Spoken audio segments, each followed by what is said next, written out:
2 triliun lebih kerugian negara dalam kasus korupsi pengadaan IKTP. Sementara hanya 1 orang yang ditetapkan sebagai tersangka dalam kurun waktu 2 tahun. Kendala apa sebenarnya yang dihadapi KPK dalam menguak dan menyeret orang-orang yang bermain dalam korupsi IKTP?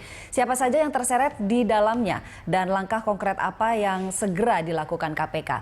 Bagaimana pula DPR bereaksi atas korupsi megaproyek yang merugikan negara 2 triliun lebih ini? Kita akan membahasnya bersama anggota Komisi 2 DPR RI Arteria Dahlan dan peneliti Divisi Investigasi ICW Tama S. Langkun. Dan nanti kita juga akan mencoba menghubungi pihak KPK. Kami juga mengundang Anda pemirsa untuk bisa berinteraksi bersama kami. Anda bisa menghubungi nomor telepon yang tertera di layar televisi Anda. Saya akan menyapa terlebih dahulu narasumber saya pada malam hari ini, Mas Arteria Dahlan.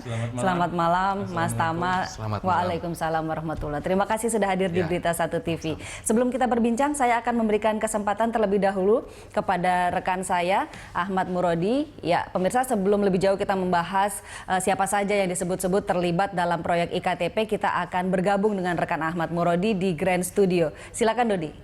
Ya baik, terima kasih Ani. Dan pemirsa, kita akan mulai membahas tentang kasus korupsi IKTP ini dari modus korupsinya seperti apa. Ini adalah beberapa yang kami rangkum dari beberapa media. Yang pertama adalah teknologi KTP tidak sesuai dengan proposal yang diajukan.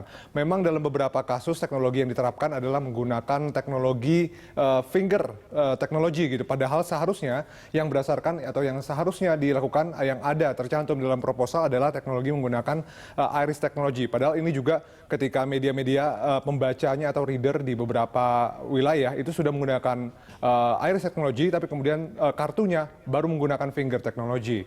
Kemudian yang kedua adalah penurunan kualitas kartu yang digunakan. Memang dalam beberapa kasus sering sekali ada laporan bahwa kartunya itu sendiri ketika tertekan sedikit saja mudah sekali untuk patah. Dan kemudian ada juga plastiknya itu mudah sekali terkelupas dari IKTP itu.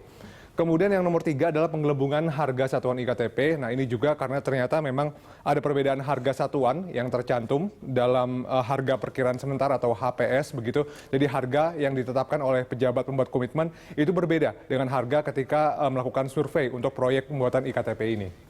Itu adalah modus korupsinya. Sekarang kita akan lihat seperti apa jumlah kerugian negaranya.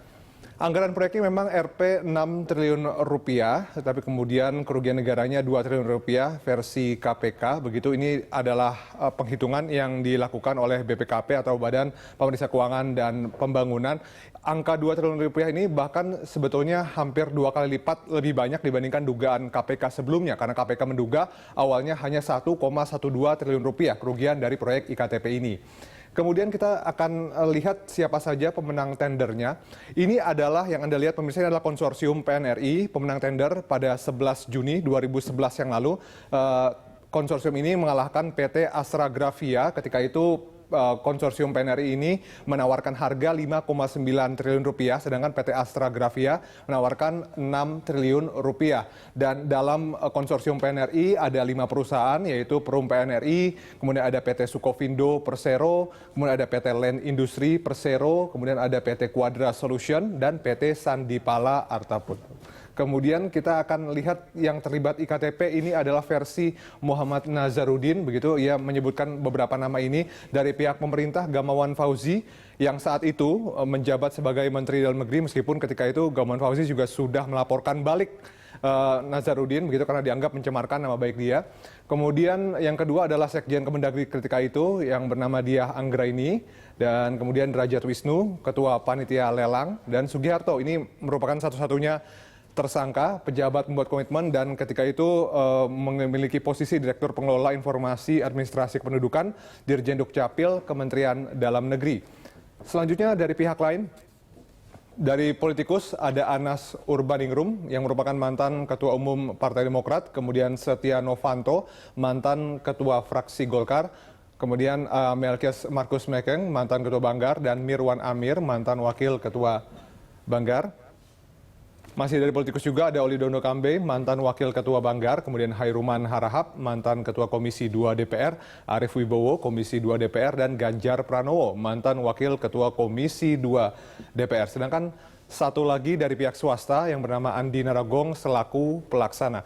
Memang menarik Ani untuk melihat seperti apa, apakah kemudian KPK akan menelusuri nama-nama yang disebutkan oleh M. Nazarudin ini, begitu karena mengingat kasusnya sudah berjalan selama 2 tahun, tapi baru hanya 1 orang saja yang ditetapkan oleh KPK sebagai tersangka. Kembali ke Anda di studio, Ani.